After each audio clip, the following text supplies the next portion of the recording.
बातम्यांकडे बातमी आहे पावसासंदर्भातील पुण्यातून। पुणे शहरासह जिल्ह्यात 3 दिवसाचा पावसाचा इशारा देण्यात आलेला आहे। राज्यात पुन्हा एकदा थंडीचा कडाका कमी झाला आहे। ढगाळ वातावरण निर्माण झालंय। गेल्या 2 ते 3 दिवसांपासून पुणे शहरासह पिंपरी चिंचवड आणि संपूर्ण जिल्ह्यात ढगाळ वातावरण आहे। पुणे शहरासह जिल्ह्याचं तापमान आता वाढलं आहे, मात्र दिवसभर हवेत गारवा जाणवतोय, थंडी जाणवते। दरम्यान पुणे जिल्ह्यात गुरुवार आणि शुक्रवार या दिवसांमध्ये पावसाचा इशारा हवामान विभागाने वर्तवलेला आहे। बंगालच्या उपसागरात कमी दाबाचा पट्टा तयार झाला आहे, त्यामुळे तिकडून येणारे जे थंड वारे आहेत त्यामुळे जिल्ह्यात गारवा आहे। उत्तर भारतातून शीतलहरी येत असल्यामुळे थंडी आणि पाऊस असं वातावरण राहण्याचा अंदाज हवामान विभागाने वर्तवला आहे। बघा, शेतकऱ्यांसाठी खूप महत्त्वाची बातमी आहे, कारण कुठे कुठे पावसाचा इशारा दिला आपण पाहूया। वर्षाअखेरीस राज्यात पाऊस धुमाकूळ घालण्याची शक्यता आहे। जोरदार पावसासह काही ठिकाणी गारपिटीची शक्यता आहे। मध्य महाराष्ट्र, त्यामध्ये मराठवाडा, विदर्भात पुढील 4 दिवस पावसाचा अंदाज वेधशाळेने वर्तवला आहे। राज्यातली थंडी कमी झाली आहे। येत्या काही दिवसात तापमानात 2 ते 4 अंश सेल्सिअसने वाढ होण्याची देखील शक्यता आहे। पुढील 4 दिवस डिसेंबरला हवामान विभागाने काही जिल्ह्यांना पावसाचा अलर्ट दिला आहे। 26 तारीख आणि 27 तारखेला या 2 दिवसात राज्यामध्ये मेघगर्जनेसह पावसाची शक्यता वर्तवली। काही ठिकाणी तो हलका पाऊस असेल। 26 तारखेला बऱ्याच अंशी तो उत्तर मध्य महाराष्ट्र म्हणजे नंदुरबार, धुळे, नाशिक या सर्व भागामध्ये असण्याची शक्यता आहे। आणि 27 तारखेला तो उत्तर मध्य महाराष्ट्र म्हणजे त्याच्यामध्ये मग वरचे जिल्हे आणि मग पुणे घाट भाग या भागामध्ये पण त्याच्या प्रकारची शक्यता आहे। बघा, वेधशाळेने तब्बल 16 जिल्ह्यांमध्ये पावसाचा इशारा दिला आहे। आपण ग्राफिकच्या माध्यमातून पाहूया। 26 डिसेंबरला धुळे, नंदुरबार, जळगाव, उत्तर महाराष्ट्रातील या 3 जिल्ह्यात पावसाचा इशारा आहे। त्यानंतर नाशिक आणि मराठवाड्यातील संभाजीनगरमध्ये देखील 26 डिसेंबरला पाऊस पडू शकतो। 27 डिसेंबरला धुळे, नंदुरबार, जळगावमध्ये पावसाची शक्यता आहे। म्हणजे 26 आणि 27 खानदेशमध्ये पावसाची शक्यता आहे दोन्ही दिवस। त्यानंतर 27 डिसेंबरला नाशिकमध्ये पाऊस पडेल, त्याशिवाय नगर, पुणे आणि संभाजीनगरमध्ये देखील पावसाचा इशारा आहे। 27 डिसेंबरलाच जालना, परभणी, बीड आणि अकोल्यामध्ये देखील पावसाचा इशारा आहे। त्यानंतर 27 डिसेंबरलाच अमरावती, बुलढाणा, वर्धा, वाशिम म्हणजे विदर्भातल्या काही जिल्ह्यांमध्ये देखील पावसाचा इशारा आहे। बघा, 28 डिसेंबरला जळगाव, नाशिक, नगरमध्ये पाऊस पडू शकतो असा वेधशाळेने इशारा दिलाय। 28 डिसेंबरला संभाजीनगर, जालना, बीड, अमरावतीत देखील पाऊस पडू शकतो। गोंदिया, नागपूरमध्ये देखील पावसाचा अलर्ट देण्यात आला आहे। पावसासंदर्भातली बातमी पाहिली। आता वळूया आपण लाडकी बहीण योजनेकडे। लाडक्या बहिणींच्या खात्यात आता डिसेंबरचा हप्ता जमा व्हायला सुरुवात झालेली आहे। विशेष म्हणजे आधार कार्ड लिंक नसल्यामुळे योजनेचा लाभ घेऊ न शकलेल्या लाडकींनाही आता दिलासा मिळालाय। ज्यांची आधार जोडणी पूर्ण झाली अशा 12 लाख नव्या लाभार्थ्यांनाही हप्ता मिळणार आहे। पाहूया या संदर्भातला साम टीव्हीचा एक खास रिपोर्ट। 12 लाख नव्या लाडकींना हप्ता मिळणार। आधार जोडणी झालेल्या महिलांना लाभ। लाडकीचा वर्षाचा शेवट गोड होणार। मुख्यमंत्री लाडकी बहीण योजनेमुळे महायुती सरकार सत्तेवर आलंय। सत्ताधारी नेते तेही उघडपणे याची कबुली देत आहेत। आता मोठा आर्थिक डोलारा असलेली ही योजना सुरू ठेवण्यासाठी सरकारची कसरत सुरू झाली आहे। या योजनेचा डिसेंबर महिन्याचा हप्ता देण्याची प्रक्रिया सुरू झाली आहे। लाडक्या बहिणींना 1500 रुपयांप्रमाणे 6वा हप्ता मिळणार आहे। डिसेंबरच्या हप्त्यासाठी महायुती सरकारनं पुरवणी मागण्यांमध्ये 3.5 कोटी रुपयांची तरतूद केली आहे। विशेष म्हणजे ज्या महिलांना आधार सीडिंगमुळे म्हणजेच आधार कार्ड लिंक नसल्यामुळे लाभापासून वंचित राहावं लागलं होतं, त्यातल्याही ज्यांचं आधार कार्ड सीडिंग झालंय त्या लाभार्थी महिलांना सन्मान निधीच्या वितरणाची सुरुवात झाली आहे। आज साधारणपणे आधार सीडिंग झालेल्या नव्याने झालेल्यापैकी 12 लक्षपेक्षा अधिक महिलांना आपण लाभ वितरणची सुरुवात केलेली आहे।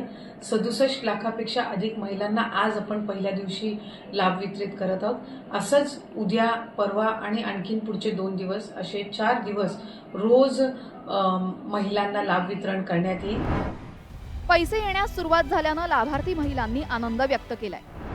गेल्या 2 महिन्यापासून आम्ही वाट बघत होतो लाडकी बहीण योजनेचे आम्हाला पैसे येतील सरकारने 2100 देण्याचे सांगितलेले होते, पण आता आम्हाला टेक्स्ट मेसेज आला 1500 रुपयांचा, तरी आम्ही खुश आहोत.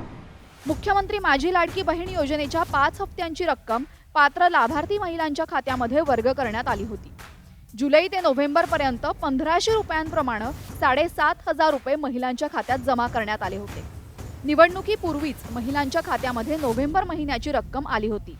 आता डिसेंबरच्या हप्त्याची रक्कम महिलांच्या खात्यात येते. त्यात 2,34,00,000 महिलांचा समावेश आहे. आधार लिंक झालेल्या 12 लाख नव्या लाभार्थ्यांनाही हप्ता मिळणार आहे. 4 ते 5 दिवसांमध्ये टप्प्याटप्प्याने हे वितरण होणार आहे. पहिल्याच दिवशी 67 लाखांहून जास्त महिलांना हप्त्याचं वितरण झालंय. राज्याच्या तिजोरीमध्ये खडखडाट असताना महायुती सरकार लाडकीला पैसे देण्याची तरतूद करतंय. 1500 रुपयांवरनं 2100 रुपयाचा हप्ता देण्याचं आश्वासन सरकार कसं पूर्ण करणार याकडे सगळ्यांचं लक्ष आहे. तुर्तास लाडक्या बहिणींचा 2024 सरत्या वर्षाचा शेवट गोड झालाय हे मात्र नक्की. ब्युरो रिपोर्ट, साम टीव्ही न्यूज.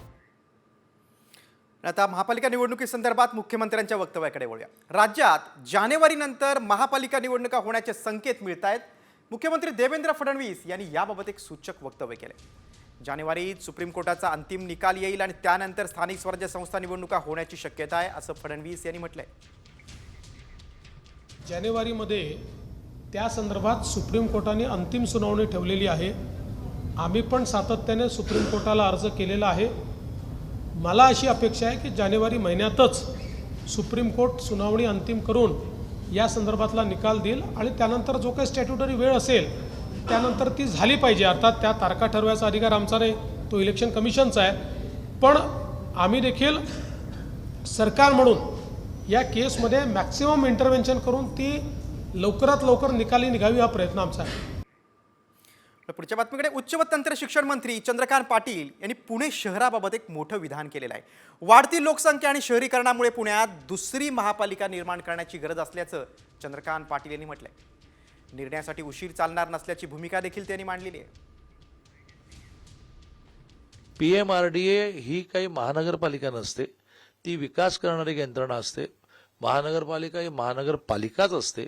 त्याच्यामध्ये लोकांनी निवडून यायचं असतं, लोकांचे प्रश्न मांडायचे असतात आणि त्यामुळे 2 महानगरपालिका करायला पर्याय नाही.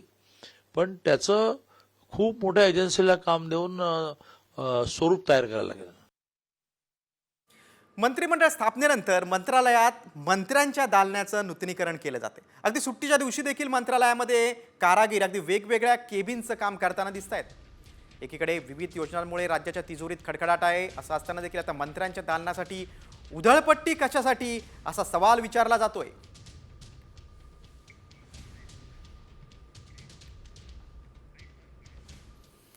मंत्रालयातल्या बातमीनंतर वळूया आता पुढच्या एका रिपोर्टकडे. लाडकी बहीण योजनेमुळे सरकारच्या तिजोरीवर भार वाढलाय. आता हा भार कमी करण्यासाठी सरकार दारू विक्रीच्या धोरणात बदल करण्याच्या तयारीत आहे. त्यामुळे नवीन परवान्यांसोबत बिअर शॉपीतही वाईन विक्री केली जाऊ शकते. मात्र यावरूनच विरोधकांनी सरकारला धारेवर धरलंय. पाहूया एक खास रिपोर्ट. लाडक्या बहिणीचा भाऊ दारुडा.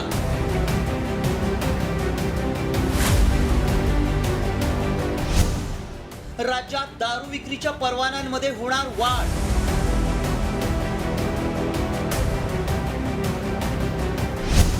बिअर शॉपिंगमध्येही वाईन विक्रीला परवानगी मिळणार.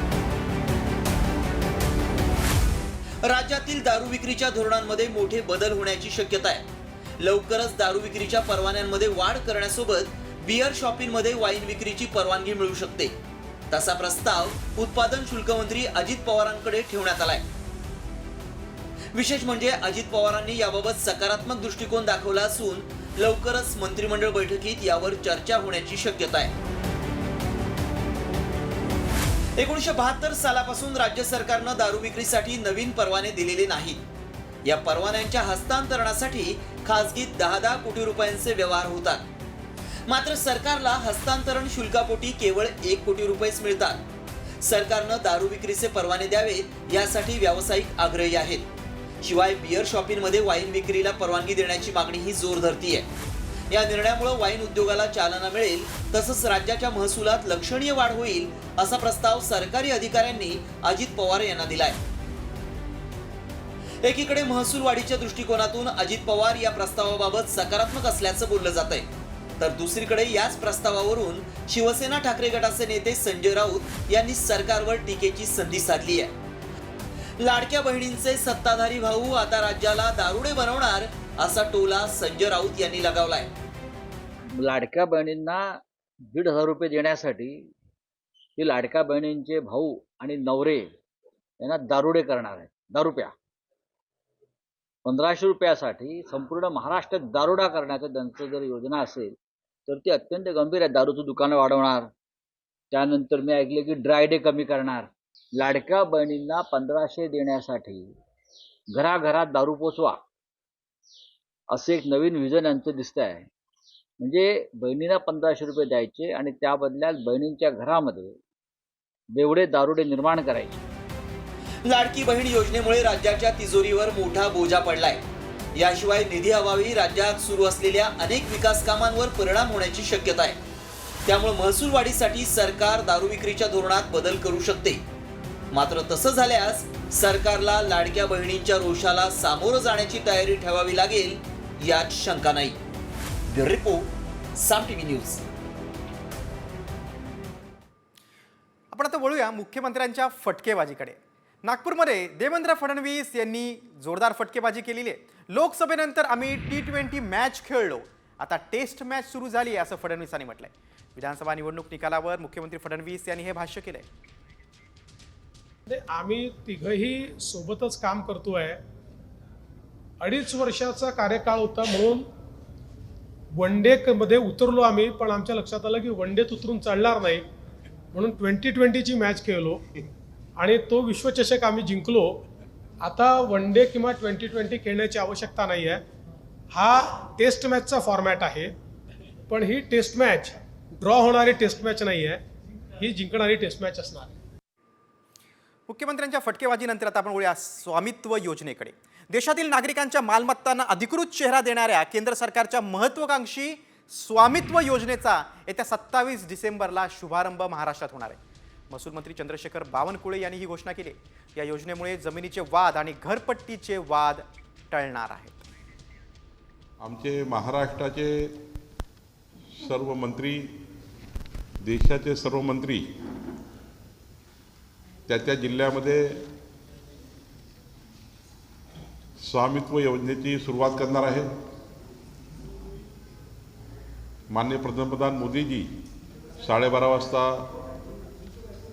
जनतेला संबोधित करतील, स्वामित्व योजनेच्या लाभार्थ्यांना संबोधित करतील। स्वामित्व योजना म्हणजे काय आपण पाहूया ग्राफिकच्या माध्यमातून। बघा, जमिनीचे प्रॉपर्टी कार्ड शेतकऱ्यांना मिळवता येणार, मालकी प्रमाणपत्र असल्यानं बँकांकडून कर्ज घेणं सोयीस्कर होईल। त्यामुळे ग्रामीण भागातील जुमल्याचे वादविवाद जवळपास संपुष्टात येतील। गाव पातळीवर नकाशे तयार करणार, पुढील पिढीकरता ऑनलाईन डॉक्युमेंट्स, ग्रामीण आणि शहरी अशा 30,000 गावात ड्रोन सर्वे केला जाणार। आदिवासी गाव, मागास गावात देखील याचा फायदा होणार। आता पुढच्या बातमीकडे।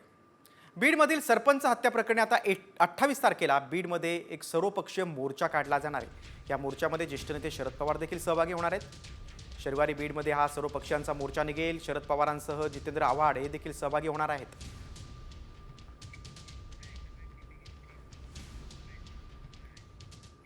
दरम्यान बीड सरपंच हत्या प्रकरणात आता खासदार बजरंग सोनवणे आक्रमक झालेले आहेत। आरोपींचे आणि पोलिसांचे कॉल रेकॉर्ड तपासा असं बीडचे खासदार बजरंग सोनवणेंनी मागणी केलेली आहे। देशमुख सरपंच हत्या प्रकरणी आरोपींचे CDR काढा, पोलीस निरीक्षकाचा देखील CDR तपासा अशी मागणी बजरंग सोनवणेंनी केली। बीडचे खासदार सोनवणेंची ही पोलिसांकडे मागणी आहे। 6 तारखेला जी तुमच्यावर केस झाली त्याचे CDR काढा, ती त्याची अॅट्रॉसिटी का केली नव्हती ती काढा। त्याच्यानंतर 9 तारखेला जी सकाळी गुन्हा गेला त्याच्यावर किडनॅपिंगचा गुन्हा 3 वाजता केला, त्याला 3 तास लेट का केला हे काढा। त्याला कोणाकोणाचे फोन आले ते काढा। तर त्याच्यानंतरचं जे विषय आहे ते हे जे आता पकडलेत यांच्या मोबाईलचा CDR काढायला काय लागतंय? बरं, जे आरोपी आहेत त्या आरोपीच्या मोबाईलचा CDR काढायला त्याला मोबाईल थोडा लागतोय, सीडीआर तुम्ही काढू शकता का नाही? मग आता त्यांचे मोबाईल टाका ना ट्रॅकला. इलेक्शन मध्ये आमचा सीडीआर काढीत होता सत्तेच्या जेव्हा, आता काढा ना आरोपीचा सीडीआर.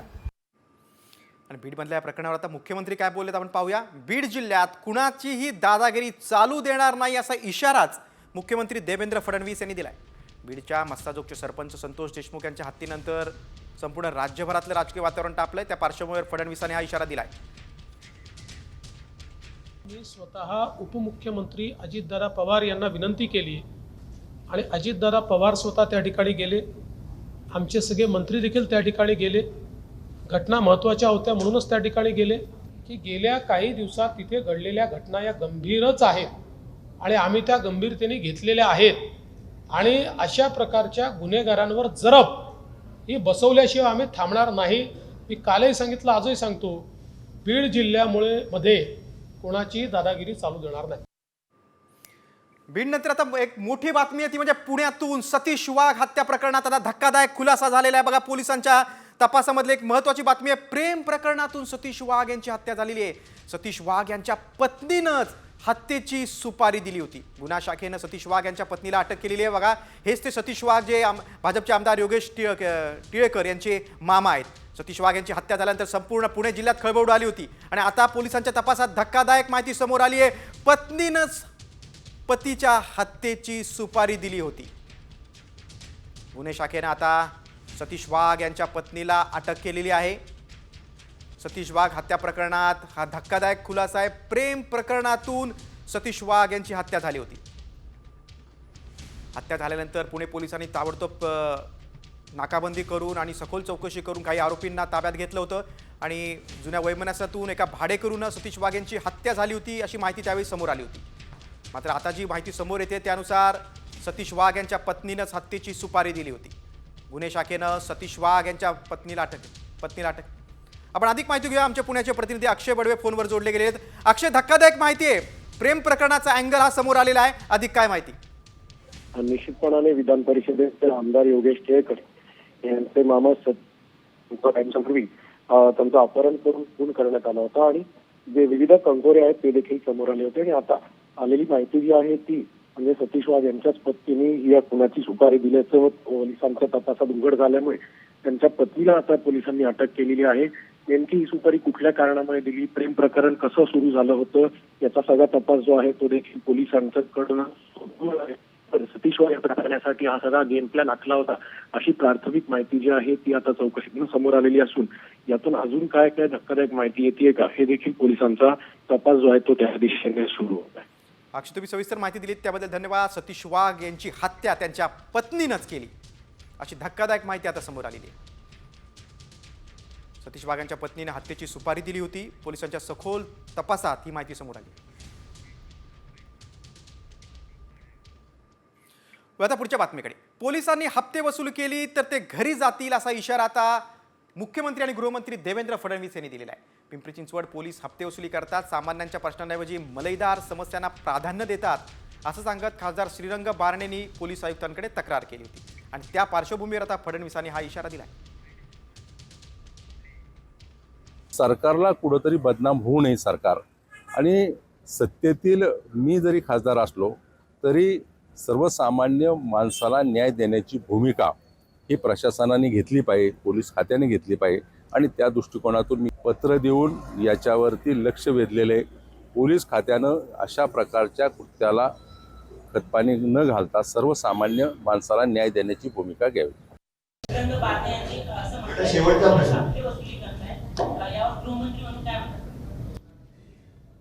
कोणी जर हप्ते वसुली करत असेल तर त्याला घरी पाठवून.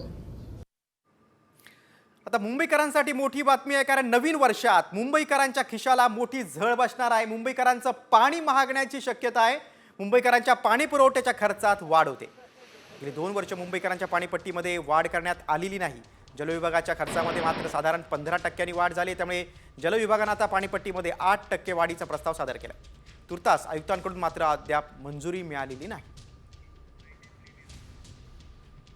मुंबई महानगरपालिका ही स्वायत्त अधिकारात असलेली एक अर्बन लोकल बॉडी आहे आणि त्यामुळे मुंबई महानगरपालिका या विषयावर स्वतःच्या स्तरावर निर्णय घेऊ शकते मुंबईकरांच्या वतीने मात्र मी मुंबई महापालिकेला एवढी विनंती जरूर करीन, पहिल्यांदा मुंबईतल्या प्रत्येक घरापर्यंत पाणी पोहोचेल अशी संपूर्ण व्यवस्था पहिली निर्माण करा. बघा, एकीकडे मुंबईकरांचं पाणी महागलंय तर तिकडे पुणेकरांमध्ये पाणी कपातीची टांगती तलवार आहे. कारण पाणी जपून वापरण्याचं आवाहन करण्यात आलंय. उद्या पुण्यातल्या काही भागात पाणी पुरवठा बंद राहणार आहे. भवानी पेठेतील जलवाहिनीच्या कामासाठी पाणी पुरवठा बंद ठेवण्यात येणार आहे. त्यामुळे शुक्रवारी सकाळी कमी दाबानं पाणी पुरवठा होण्याची शक्यता आहे. बघा, पुणेकरांनो, पाणी जपून वापरा असं आवाहन आता महानगरपालिका प्रशासनानं केले आहे. कारण पुण्यात गुरुवारी पाणी पुरवठा बंद राहणार आहे तर शुक्रवारी कमी दाबानं पाणी पुरवठा होईल. पुणेकरांमध्ये पाणी कपातीची टांगती तलवार आहे. कारण पाणी जपून वापरण्याचं आवाहन करण्यात आलंय. उद्या पुण्यातल्या काही भागात पाणी पुरवठा बंद राहणार आहे. भवानी पेठेतील जलवाहिनीच्या कामासाठी पाणी पुरवठा बंद ठेवण्यात येणार आहे. त्यामुळे शुक्रवारी सकाळी कमी दाबानं पाणी पुरवठा होण्याची शक्यता आहे. बघा, पुणेकरांनो, पाणी जपून वापरा असं आवाहन आता महानगरपालिका प्रशासनानं केले आहे. कारण पुण्यात गुरुवारी पाणी पुरवठा बंद राहणार आहे तर शुक्रवारी कमी दाबानं पाणी पुरवठा होईल. आता पुढच्या बातमीकडे. नाताळ आणि नवीन वर्षाचं सेलिब्रेशन यंदा अगदी जोरात होणार आहे. कारण आज आणि 31 डिसेंबरला रात्री 1 वाजेपर्यंत मद्य विक्री तर पहाटे 5 वाजेपर्यंत पार्टी सुरू राहणार आहे. Hotel, restaurant, permit room, orchestra bar पहाटे 5 पर्यंत सुरू ठेवण्यास परवानगी देण्यात आली. मुंबई, नवी मुंबई, पुणे, ठाणे आणि नागपूरमध्ये ही मुभा आहे. गृह विभागाकडून तसे आदेश जारी करण्यात आले.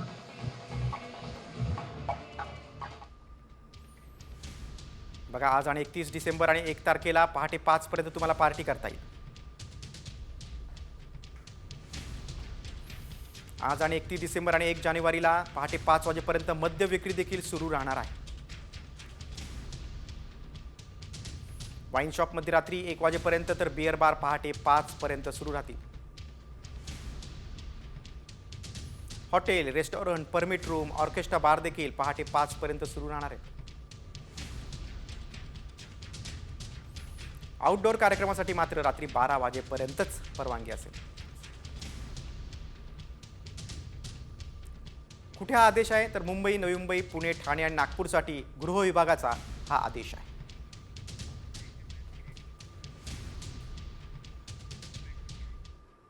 आणि 31च्या निमित्तानं मुंबई पोलीस देखील आता ॲक्शन मोडवर आलेले आहेत. कारण नाताळ सण आणि 31च्या पार्श्वभूमीवर आता मुंबई पोलिसांनी शहरात विविध ठिकाणी नाकाबंदी करायला सुरुवात केलेली आहे. रस्त्यावरून जाणाऱ्या प्रत्येक वाहनाची आता कसून तपासणी केली जाते. नियम मोडणाऱ्यांवर कारवाई करण्यात येते. 31वर विशेष पोलीस पथकांची देखील नजर असणार आहे. फार्म हाऊस, रिसॉर्ट, रेतीबंदर, समुद्रकिनारी पोलिसांची गस्त वाढवण्यात आली. सरत्या वर्षाला निरोप देण्यासाठी अनेक जण 31 सेलिब्रेशन करतात. मात्र अनेक ठिकाणी अंमली पदार्थांचा देखील वापर केला जातो. त्यांच्यावर खास करून आता नजर ठेवली जाणार आहे. तसंच बार, पब यांनी ठरवून दिलेल्या वेळेचं उल्लंघन केल्यास त्यांच्यावर देखील कारवाई केली जाणार आहे.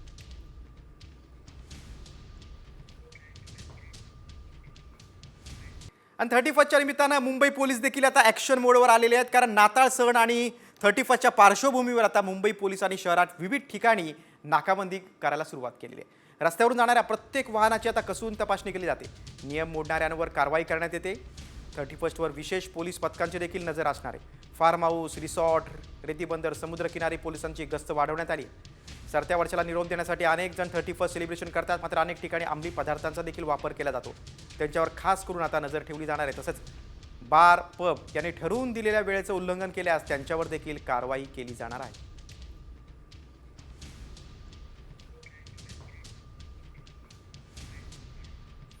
आता वळूया आपण देवदर्शनाच्या बातमीकडे. ख्रिसमसच्या सुट्ट्यांमुळे आता देवदर्शनाला देखील मोठी गर्दी झालेली आहे. त्यामुळेच तुळजाभवानीचं दर्शन आजपासून 1 जानेवारीपर्यंत 22 तास खुलं राहणार आहे. गर्दीच्या पार्श्वभूमीवर हा निर्णय घेण्यात आला आहे. तर तिकडे शेगावात देखील येणाऱ्या भाविकांसाठी खुशखबर आहे. कारण 31 डिसेंबरला संत गजानन महाराज मंदिर हे रात्रभर खुलं राहणार आहे. राज्यासह देशभरातून शेगावात येणाऱ्या भक्तांच्या वाढत्या संख्येमुळे संत गजानन महाराज मंदिर प्रशासनानं हा निर्णय घेतला आहे.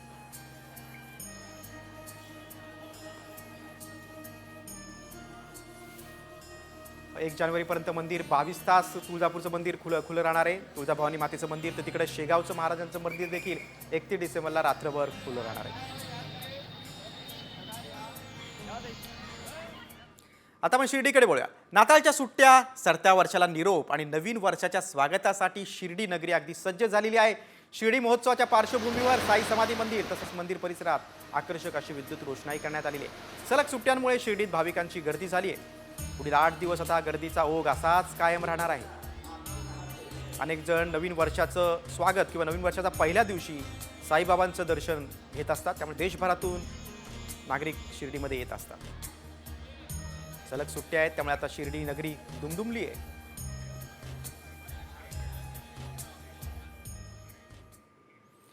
आणि आता देवदर्शनानंतर आपण आता पर्यटनाकडे वळूया. जम्मू काश्मीरच्या डोडामध्ये मोठ्या प्रमाणात आता बर्फवृष्टी झाली आहे. दरम्यान या बर्फवृष्टीचा पर्यटक आनंद घेताना आपल्याला दिसतंय. जम्मू काश्मीरमध्ये बर्फाची चादर पसरलेली पाहायला मिळते. भारताच्या नंदनवनातील हे एक मनमोहक दृश्य आहे.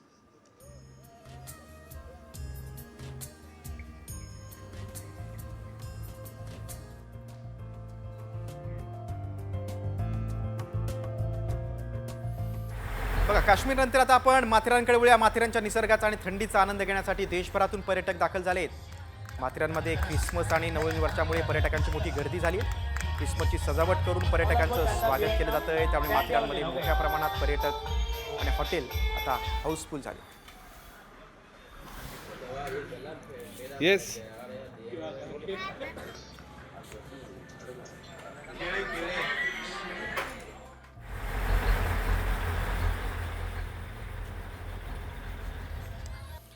बघा, रायगड जिल्ह्यानंतर आता आपण रत्नागिरीकडे वळूया. नवीन वर्षाच्या स्वागतासाठी पर्यटकांची सर्वाधिक पसंती कोकणाला मिळते. रत्नागिरीतील गणपतीपुळ्यात देखील पर्यटकांची गर्दी वाढलेली आहे. हजारो पर्यटकांनी गणपतीपुळे सगळा परिसर हा फुललेला आहे. समुद्रकिनारी तर पर्यटक येतातच आहेत, मात्र काही भाविक गणपतीपुळेतील प्रसिद्ध अशा गणपती मंदिरात देखील दर्शनासाठी येत आहेत. हम इंदौर से आए हैं, पहली बार आए हैं. गणपतीपुले के बारे में बहुत सुना हुआ था. गणेश जी का सिद्ध स्थान है, स्वयंभू है गणेश जी. तो यहाँ दर्शन करने के लिए आए, दर्शन का लाभ लिया. रत्नागिरी खूपच सुंदर आहे आणि इथे पहाड वगैरे आणि हे सगळं निसर्गरम्य पाहून आम्ही खूपच मतलब खुश झालो आहोत. खूप छान वाटलं आम्हाला. बहुत अच्छा लग रहा है यहाँ पे आके. इतना अच्छा नेचर है यहाँ का, मेरे को बहुत मजा आया यहाँ पे और दर्शन भी बहुत अच्छे से हुए. पर्यटनाबाबतच्या काही बातम्या आपण पाहिल्या. आता पुढची बातमी जळगावतून. एका अपघाताची भरधाव डंपरनं 9 वर्षीय मुलाला चिरडलेलं आहे. बघा, धक्कादायक बातमी आहे जळगाव शहरातून. भरधाव डंपरनं एका 9 वर्षीय मुलाला चिरडलं आहे. त्यानंतर तिथले स्थानिक नागरिक संतप्त झाले. जळगावच्या कालिका माता चौकातील ही घटना अगदी मुख्य म्हणजे शहरातील घटना आहे. कालिका माता चौकात यापूर्वी देखील अपघाताच्या घटना घडलेल्या आहेत. अत्यंत वर्दळीचा हा सगळा चौक आहे आणि तिथे आता बघतो एका डंपरनं एका मुलाला चिरडलंय. त्या मुलाचं वय 9 वर्ष आहे. मात्र ही घटना घडल्यानंतर तिथल्या स्थानिक नागरिक संतप्त झालेले आहेत. आणि त्या डंपर आपण अधिक माहिती घेऊया की आमचे जळगावचे प्रतिनिधी संजय महाजन आपल्यासोबत आहेत. संजय, संतप्त नागरिकांनी डंपर पेटून दिलंय का आणि नक्की या मुलाची काय ओळख? हे जळगाव शहरातून जाणं हा महामार्ग आहे. ज्या महामार्गावर नेहमी अपघात होता हा स्पॉट असा आहे की या ठिकाणी महामार्गावरती जे मोठा पूल उभारण्याची मागणी बऱ्याच दिवसापासून चालली. मात्र या ठिकाणी आज संध्याकाळी फार मोठ्या प्रमाणात नागरिक एकत्र आले आणि ज्या मुलाचा अपघात झाला होता त्या डंपरला त्यांनी आग लावली आणि जे अग्निशामकची जी गाडी आहे त्या नागरिकांनी तिथपर्यंत जाऊ दिली नाही आहे. इतके संताप या ठिकाणी व्यक्त होत आहे. संजय, तुम्ही माहिती दिली त्याबद्दल धन्यवाद. मुलाला डंपर चिरडल्यानंतर संतप्त झालेला स्थानिक नागरिकांनी हा डंपरच पेटून दिलेला आहे. कालिका माता चौकातील ही धक्कादायक घटना आहे. पुढची बातमी आहे शिर्डीतून. राज्यातील प्रत्येक मंदिरात आठवड्यातून 1 दिवस हा सामूहिक आरती करण्याचा ठराव करण्यात आलेला आहे. शिर्डी इथं आयोजित राज्यस्तरीय मंदिर न्यास परिषदेमध्ये हा ठराव करण्यात आला आहे. हिंदू धर्मियांना एकत्र आणण्यासाठी हा ठराव करण्यात आलेला आहे.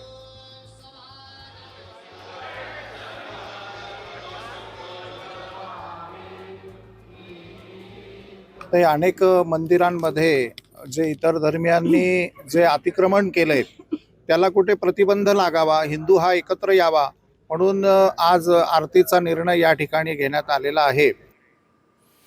शिर्डीतल्या बातमीनंतर आता वळूया पुढच्या रिपोर्टकडे. जीएसटी परिषदेनं जुन्या कारच्या विक्रीवर 18% कर लावण्याचा निर्णय घेतलेला आहे. त्यामुळे आता जुनी कार विकल्यास तुमच्या खिशाला भार पडणार अशी चर्चा सोशल मीडियात रंगू लागली. मात्र खरंच असं होणार आहे का? पाहूया याबाबतचा एक स्पेशल रिपोर्ट.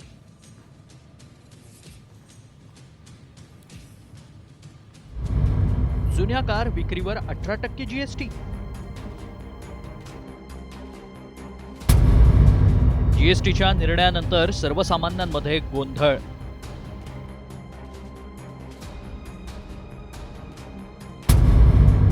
जुनी कार खिशाला ठरणार भार.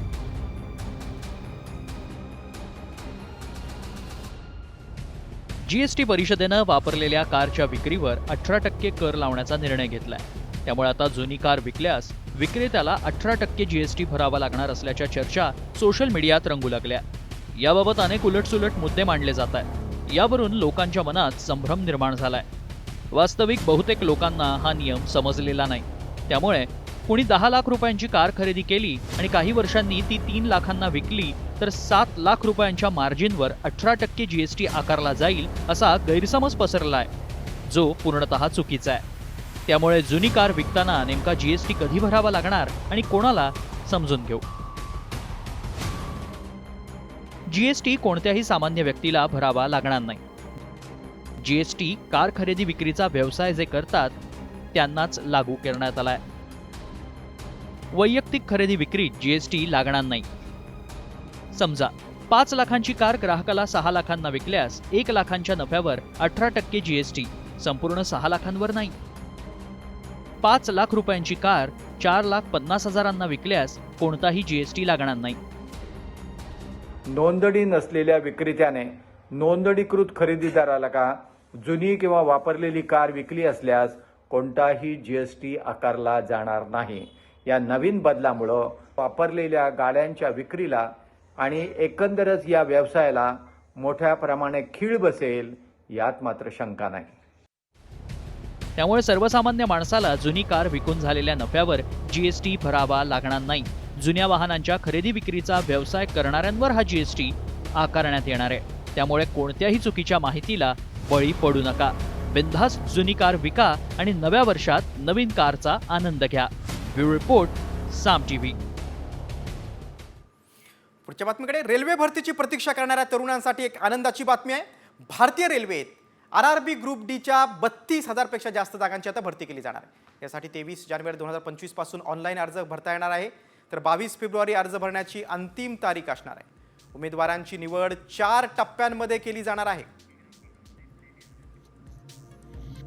बघा, रेल्वेत आता संधी आहे. RRB ग्रुप डीच्या 32,438 जागा आहेत.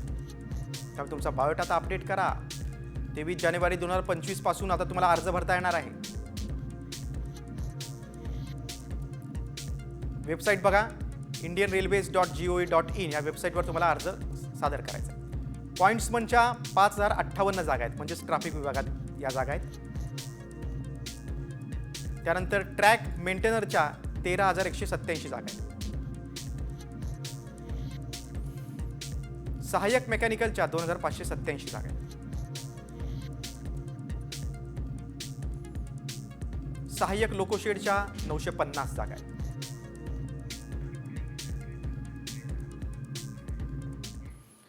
पुढच्या बातमीकडे. बातमी मुंबईतून. तरुणांसाठी आता मोठी बातमी आहे, कारण मुंबईकरांसाठी पुढच्या 6 वर्षांमध्ये आता 30 लाख रोजगार मिळणार आहे. महायुती सरकारनं तसं लक्ष ठेवलंय. येत्या 6 वर्षात 30 लाख रोजगार निर्माण करण्याचं उद्दिष्ट आहे. सेवा क्षेत्रासह गृहनिर्माण, बंदर विकास, पायाभूत सुविधा या क्षेत्रांमध्येही रोजगार निर्मिती केली जाणार आहे.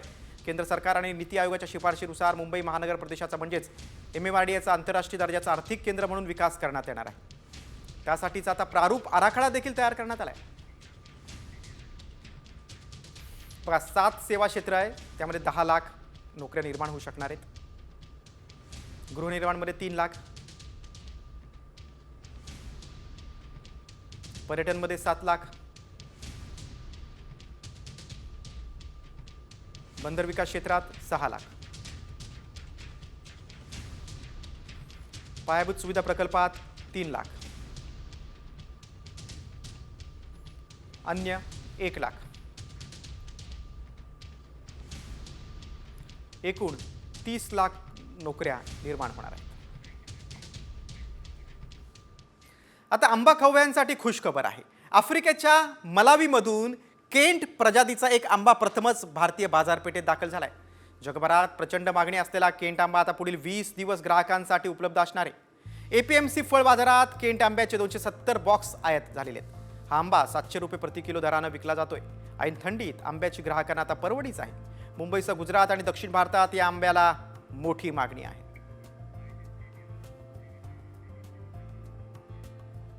केंट मँगोज मलावीमधून आपण आज इम्पोर्ट केलेले आहेत आणि या मँगोची वैशिष्ट्य असं आहे का हा जगभरात प्रचंड प्रसिद्ध आहे. याचा जर तुम्ही कलर आणि साईज बघाल तर हा साईजमध्ये 400 to 500 ग्राम्स पर पीस असतो आणि ह्याला फायबरलेस असल्यामुळे याचा टेक्स्चर एकदम स्मूथ आहे. आणि आज मुंबई मार्केटमध्ये 270 बॉक्सेस आले होते. 4 किलोचं त्याचं नेट वेट आहे. 270 पैकी सगळे आंबे खपलेले आहेत. दक्षिण आफ्रिकेच्या आंब्यानंतर आता वळूया आपण कांद्याच्या भावाकडे. कांद्याचे भाव जवळपास 55% कमी झालेले आहेत. आठवड्यात राज्यातील बाजारात 2.5 लाख टन कांद्याची आवक झाली होती. क्विंटल मागे 2,000ची घट गृहीत धरली तरी राज्यातील कांदा उत्पादकांना मागील 7 दिवसांमध्येच तब्बल 500 कोटींचा फटका बसलाय. पाहूया या संदर्भातला एक खास रिपोर्ट. कांदा उत्पादकांचे 500 कोटी बुडाले.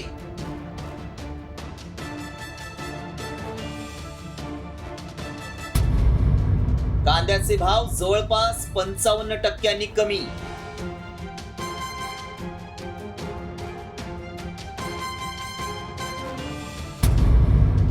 दर पडल्यानं शेतकरी रडकुंडीला.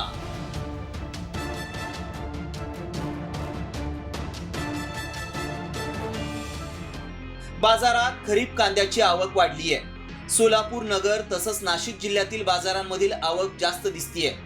कांद्याचे दर पडल्यानं शेतकरी मात्र रडकुंडीला आलाय. उत्पादन खर्चही निघत नसल्यानं कांदा उत्पादक शेतकरी हतबल झालाय. गेल्या आठवड्यात राज्यात काय चित्र होतं ते देखील पाहूया. राज्यातील बाजारांमध्ये मागील 7 दिवसात जवळपास 2.5 लाख टन कांदा विक्रीसाठी आला होता. तर भाव पातळी सरासरी 1700 ते 2200 रुपयांच्या दरम्यान राहिली. 2 आठवड्यांपूर्वीचा भाव 3500 ते 4000 रुपये इतका होता. या भावाशी जर आपण तुलना केली तर भावात 55% पर्यंत घसरण झाली आहे. क्विंटल मागे 2000ची घट गृहीत धरली तरी कांदा उत्पादकांना 500 कोटींचा फटका बसलाय. त्यामुळे शेतकरी 20% निर्यात शुल्क हटवण्याची मागणी करतायत. वेगवेगळ्या संकटाला सामोरं जावं लागतं. सर्वात मोठं जर आता कांद्यावर संकट आहे तर निर्यातीवरचं 20% निर्यात शुल्क, हे निर्यात शुल्क तत्काळ शून्य करणं गरजेचं होतं. परंतु आता 1000, 1200, 1400 रुपये प्रति क्विंटल दर मिळतोय. अशा वेळेस जर केंद्र सरकारला कांद्यावरती निर्यात शुल्क ठेवायचं असेल तर सरकारला शेतकरी अक्षरशः संपवायचे आहे का? नाशिक जिल्ह्यातील कांदा उत्पादक शेतकरी दुहेरी संकटात सापडलाय. एकीकडे पडलेले बाजारभाव तर दुसरीकडे वातावरणातल्या बदलामुळे कांदा शेतातच सडण्यास सुरुवात झाली आहे. ही परिस्थिती अवकाळी पाऊस झाला तेव्हापासून नंतर धुकं आलं, परत बादळ आलं, ऊन पडलं, थंडी वाढली, त्याच्यामुळे हा कांदा पूर्ण करपून गेला. याच्यामध्ये असं आहे, थंडी जर असली तर हा कांदा पोचतो. आता थंडी बिंडी काही नाही, धुकाट वादळ असल्यामुळे हे कांद्यानं पूर्ण रोग धरलेला आहे. हे कांदा सडलेला आहे. हे कांदे एकदम कामातून गेले. याचा काहीच उपयोग नाही. मार्केटला पण चालणार नाही, कुठं चालणार नाही. काय होऊ शकतं, 20 क्विंटल कांदे जर निघले आणि ते 1200-1300 रुपये जर गेले तर लाख रुपये त्याला खर्च केलेला आहे. तर 20,000 रुपये होणार आहे आम्हाला. याच्यातून काय खर्च निघणार आहे आमचा याच्यामध्ये? महाराष्ट्रासोबतच मध्य प्रदेश, राजस्थान, गुजरात, पंजाब, हरियाणा आणि तामिळनाडू या राज्यातही आवक हळूहळू सुधारताना दिसतीये. आवक वाढून भाव पडल्यानं निर्यात शुल्क काढून कांदा निर्यातीला प्रोत्साहन देण्याची मागणी शेतकरी करतायत. राज्यातील नेत्यांनी केंद्राकडे तसा पाठपुरावा केलाय. कांद्याला आंतरराष्ट्रीय बाजारात चांगली मागणी आहे. मात्र निर्यात शुल्कामुळे आपल्या कांद्याचे भाव वाढतायत. केंद्र सरकार आता यावर काय निर्णय घेणार याकडे सगळ्यांचं लक्ष लागलंय. ब्युरो रिपोर्ट, साम टीव्ही न्यूज. इकडे नाशिक जिल्ह्यात आता कांद्याचे दर कोसळले. तिकडे कृषी मंत्र्यांनी एक घोषणा केलेली आहे. माणिकराव कोकाटे यांनी शेतकऱ्यांसाठी मोठी घोषणा केली आहे. शेतकऱ्यांची फसवणूक करणाऱ्या व्यापाऱ्यांविरोधात कठोर कारवाई केली जाणार आहे असं कोकाटेंनी म्हटलेलं आहे. येत्या मार्चमध्ये होणाऱ्या अधिवेशनात त्याबाबतचा नवा कायदा आणणार असल्याचं देखील कृषी मंत्र्यांनी सांगितलंय. नव्या कायद्यात शेतकऱ्यांची फसवणूक करणाऱ्या व्यापाऱ्यांवर कठोर कारवाईची तरतूद असणार आहे. नाशिकमध्ये व्यापाऱ्यांकडून फसवणूक झालेल्या शेतकऱ्यांची बैठक आज कृषी मंत्र्यांनी घेतली आणि त्यानंतर कृषी मंत्र्यांनी नवा कायदा आणणार असल्याची घोषणा केली. अशा ठिकाणी जर पीक विमा काढला असेल, अशा लोकांनी पैसे घेतले असतील तर त्यांच्यावरती आम्ही कारवाई 100% करणार. कारण अशा केसेस काही निदर्शनास आलेल्या आहेत आणि त्यामध्ये माननीय मुख्यमंत्र्यांनी हाऊसमध्ये घोषणा केलेली आहे की कोणालाही पाठीशी घातलं जाणार नाही. आमच्याकडनं कुठल्याही विमा अधिकाऱ्याला, एजंटला किंवा कोणत्याही कंपनीला आम्ही पाठीशी घालणार नाही, हे तुम्हाला मी ठोसपणे सांगतो. नाही शक्य झालं तर मी मार्च अधिवेशनाचा कायदा आणण्याचा विचार आहे मला. आता पुढच्या बातमीकडे. मुंबई, नवी मुंबईनंतर आता तिसरी मुंबई वसवली जाणार आहे. मुंबई, ठाणे, नवी मुंबईतून देशभरातून येणारे लोंढे वाढल्यानं आता पायाभूत सुविधांवर ताण पडलाय आणि हा ताण कमी करण्यासाठी आता तिसरी मुंबई वसवण्यात येणार आहे. उरण, पेण आणि पनवेल तालुक्यातल्या 124 गावांमध्ये ही तिसरी मुंबई उभी राहील. त्याचा मास्टर प्लॅन बनवण्यासाठी आता सल्लागार नेमण्याची प्रक्रिया MMRDAनं सुरू केली. IT पार्क, लॉजिस्टिक पार्कचा समावेश असलेली ही नेक्स्ट जनरेशन सिटी असेल.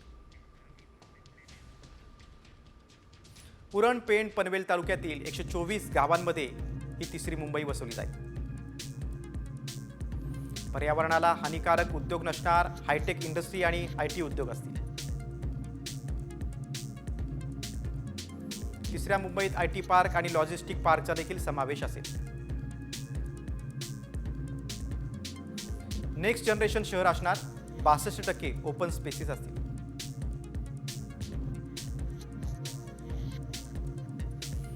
ग्रीन झोन, फॉरेस्ट झोन आणि इको सेन्सिटिव्ह भागांचा समावेश असेल.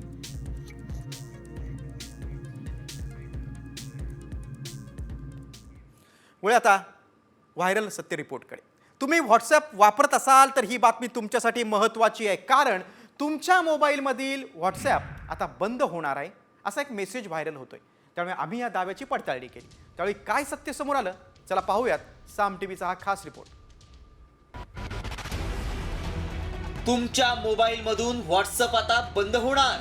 नवीन वर्षात व्हॉट्सअप चालणार नाही. व्हॉट्सअप बंद होणार असे मेसेज व्हायरल होत आहे. हे बघा, 1 जानेवारी पासून व्हॉट्सअप बंद होणार आणि खाली मोबाईल कंपन्यांची लिस्टही जारी करण्यात आली आहे. व्हॉट्सअप बंद झालं तर आता चॅटिंग कसं करायचं? खरंच व्हॉट्सअप बंद होणार का? असे अनेक प्रश्न तुम्हाला नक्कीच पडले असतील. तुमच्या फोनवर व्हॉट्सअप बंद होणार.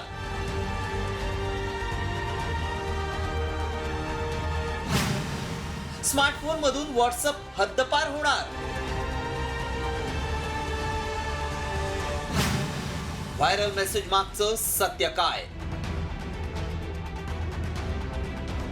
हा दावा म्हणजे व्हॉट्सअप वापरणाऱ्यांसाठी धक्का देणार आहे. मात्र हा दावा खरा आहे का? या दाव्यात कितपत तथ्य आहे याची पडताळणी करणं गरजेचं आहे. त्याआधी मेसेजमध्ये काय दावा करण्यात आलाय ते देखील पाहूयात.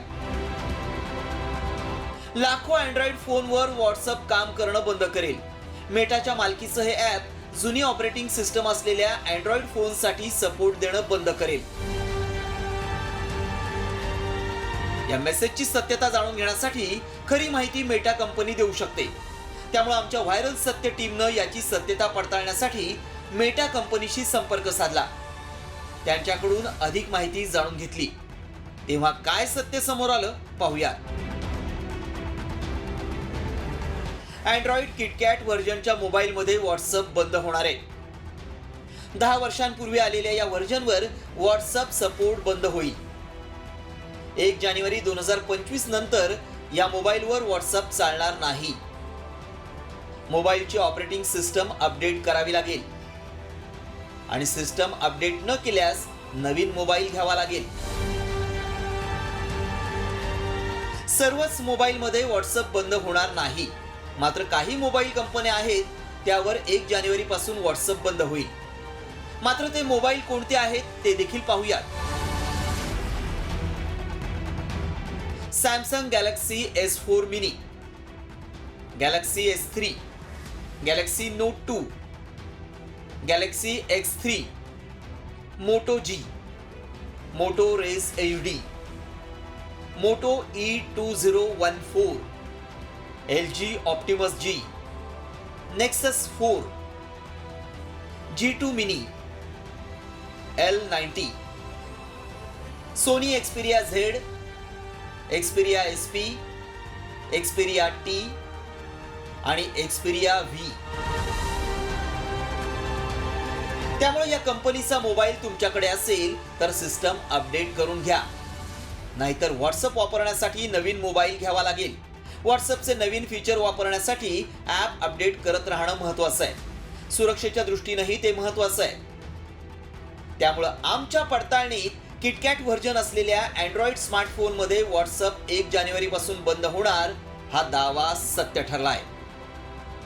ब्युरो रिपोर्ट, साम टीव्ही न्यूज. व्हायरल सत्य रिपोर्ट नंतर पुढची बातमी आहे नाशिक जिल्ह्यातून. नाशिकला पालकमंत्री माणिकराव कोकाटे होणार का, याबद्दल आता चर्चा सुरू झालेली आहे. कारण केंद्रीय मंत्री पियुष गोयल यांच्या दौऱ्यात कृषी मंत्री तथा पालकमंत्री असा माणिकराव कोकाटे यांचा उल्लेख होता.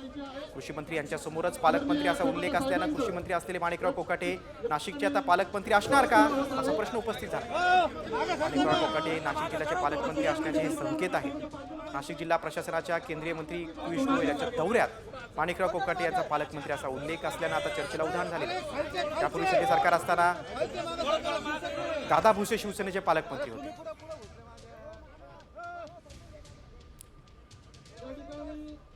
सिन्नरचे आमदार आणि विद्यमान कृषी मंत्री माणिकराव कोकाटे यांचा पालकमंत्री असा उल्लेख या दौऱ्यात करण्यात आला आणि त्यामुळे आता नाशिकचे पालकमंत्री माणिकराव कोकाटे असणार का, अशी चर्चा आता राजकीय वर्तुळात सुरू झालेली आहे. खरं तर दादा भुसे देखील इच्छुक आहेत नाशिकच्या पालकमंत्री पदासाठी, मात्र ही माणिकराव कोकाटेंची वर्णी लागू शकते अशी चर्चा आहे.